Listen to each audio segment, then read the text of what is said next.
حق مگر عالم انوار سے نسبت ہے بسم اللہ الرحمن الرحیم۔ اللہ تبارک و تعالی جل جلالہ کے لیے تمام حمدیں، تمام تعریفیں، تمام ثنائیں جو ہماری جانوں کا حقیقی خالق و مالک و رازق و رؤوف الرحیم ذات ہے، پھر اس کے پیارے محبوب صلی اللہ علیہ وآلہ وسلم کی بارگاہ بے کس پناہ کے اندر ہدیہ درود و سلام عرض کرنے کے بعد آج ایک نباتات کی رسول کریم سرور کائنات صلی اللہ علیہ وسلم کے ساتھ جو محبت ہے اس کو بیان کروں گا۔ کھجور کے خشک تنوں کی رسول اقدس سرور کائنات صلی اللہ علیہ وسلم کے ساتھ جو محبت تھی، الفت تھی، جو لگاؤ تھا، اس کو بیان کروں گا۔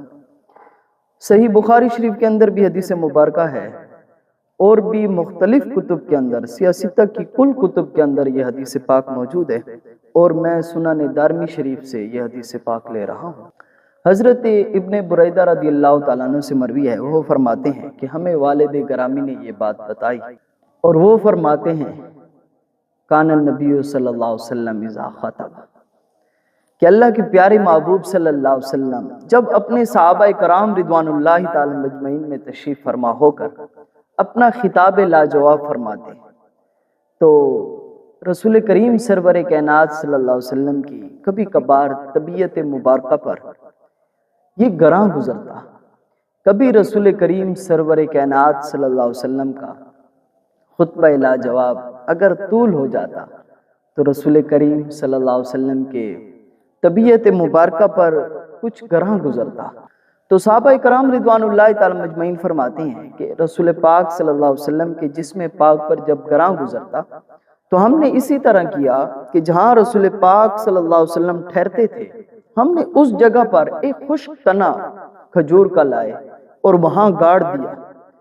جب آپ خطبہ ارشاد فرماتے تو اس کھجور کے خشک تنے کے اوپر ہاتھ مبارک رکھ کر اپنا خطبہ لاجواب ارشاد فرماتے۔ تو فرمایا کہ یہ صورتحال جب دیکھی تو ایک انصاری عورت، ایک حدیث مبارکہ میں ہے کہ ایک انصاری عورت نے عرض کی کہ یا رسول اللہ صلی اللہ علیہ وسلم، میرا ایک خادم ہے جس کو یہ طریقہ آتا ہے، لکڑی کا کام کے اندر وہ مہارت حاصل ہے اس کو، اگر آپ حکم فرمائیں تو آپ کے لیے ایک ممبر شریف تیار کرواتی ہوں۔ تو رسول پاک صلی اللہ علیہ وسلم نے انہیں اجازت دے دی۔ دوسرا جمعۃ المبارک ہوا تو ممبر شریف تیار ہو گیا۔ اللہ اکبر۔ تو پھر صحابہ کرام رضوان اللہ تعالی مجمعین نے اس خشک تنے کو وہاں سے اکھیڑ کر جا کر دور رکھ دیا۔ رسول پاک صلی اللہ تعالی علیہ وآلہ وسلم جب جمعہ کے عظیم خطبے کے لیے تشریف لائے تو وہ خشک تنا جو تھا وہ رونے لگ گیا۔ کیوں؟ وہ رسول پاک صلی اللہ علیہ وسلم کے فراق میں رونے لگ گیا۔ اس نے کہا کہ یا رسول اللہ صلی اللہ علیہ وسلم، آپ ہر جمعہ پر آتے تھے، مجھ پر ہاتھ رکھ کے خطبہ لاجواب ارشاد فرماتے تھے، میں اس عظیم نعمت سے محروم ہو گیا ہوں۔ اب تو رسول پاک صلی اللہ علیہ وآلہ وسلم کا ممبر پاک تیار ہو چکا ہے، رسول پاک صلی اللہ علیہ وسلم وہاں بیٹھ کر اپنا خطبہ لاجواب ارشاد فرمائیں گے۔ وہ رونے لگ گیا۔ ایک حدیث مبارکہ میں اونٹنی کا بچہ گم ہو جائے اور اونٹنی روتی ہے، اس طرح وہ خشک تنا جو ہے وہ زارو قطار سے رونے لگ گیا۔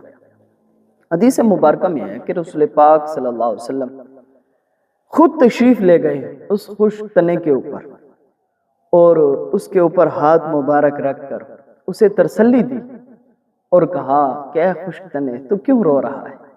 اس نے ساری بات ارشاد فرمائی کہ یا رسول اللہ صلی اللہ علیہ وسلم، اس طرح ہے کہ میں آپ اس نعمت سے محروم ہو چکا ہوں۔ تو رسول پاک صلی اللہ علیہ وسلم نے حدیث مبارکہ میں ہے فرمایا کہ اختر ان اغرسک فی مکانی، فرمایا کہ اے خشک تنے، اگر تو چاہے تو میں پھر تجھے ویسے اسی جگہ پر لگا دیتا ہوں، پھر تو پھلوں سے لوگوں کو مالا مال کرتا رہے، لیکن وَإِن شِئْتَ أَنْ أُغْرِسَكَ فِي الْجَنَّةِ، فرمایا کہ اگر تو چاہتا ہے تو پھر میں تجھے جنت میں لگا دیتا ہوں، اللہ کے نیک بندے آتے رہیں گے، وہ تجھ سے کھاتے رہیں گے، اولیاء کرام آتے رہیں گے اور وہ تیرا پھل کھاتے رہیں گے، اب تیری مرضی ہے۔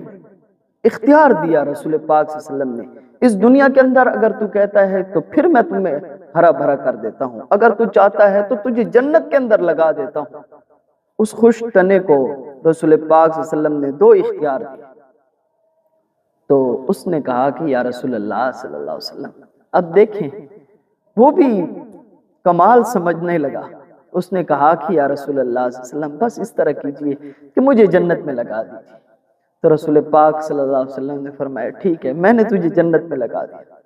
اب کمال دیکھو رسول پاک صلی اللہ علیہ وآلہ وسلم، عیسیٰ علیہ نبی علیہ السلام جس مردوں کو زندہ کرتے تھے، ان کا جسم پورا جو تھا وہ بھی موجود ہوتا، اس کی آنکھیں بھی ہوتی، اس کا دماغ بھی ہوتا، نطق کی قوت بھی ہوتی، لیکن اس طرف دیکھا جائے تو رسول پاک صلی اللہ علیہ وآلہ وسلم نے جن خوش تنوں کو زندہ فرمایا، ان کو نطق کی طاقت بھی دی، فہم و فراست بھی عطا فرمایا، سوچنے کی طاقت بھی دی، کہ جب رسول پاک صلی اللہ علیہ وسلم نے فرمایا اختر فی مکانک، اگر تو چاہتا ہے تو پھر میں تجھے اپنی جگہ کے اوپر لگا دیتا ہوں، اگر پھر تو چاہتا ہے ان شئتا، اگر تو چاہتا ہے تو پھر میں تجھے جنت میں لگا دیتا ہوں۔ اس نے عرض کی یا رسول اللہ صلی اللہ علیہ وسلم بس مجھے جنت میں لگا دے۔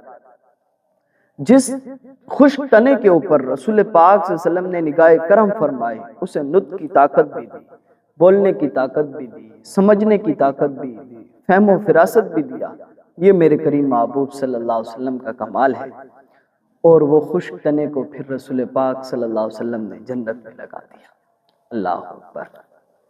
یہ خوش تنوں کی کمال محبتیں تھیں رسول پاک صلی اللہ علیہ وسلم سے۔ اللہ تعالیٰ سے دعا ہے کہ اللہ تعالیٰ ہمیں بھی اپنے پیارے محبوب صلی اللہ علیہ وآلہ وسلم کے ساتھ پیار اور محبت کی توفیق عطا فرمائے۔ آمین۔ وآخر دعوانا ان الحمدللہ۔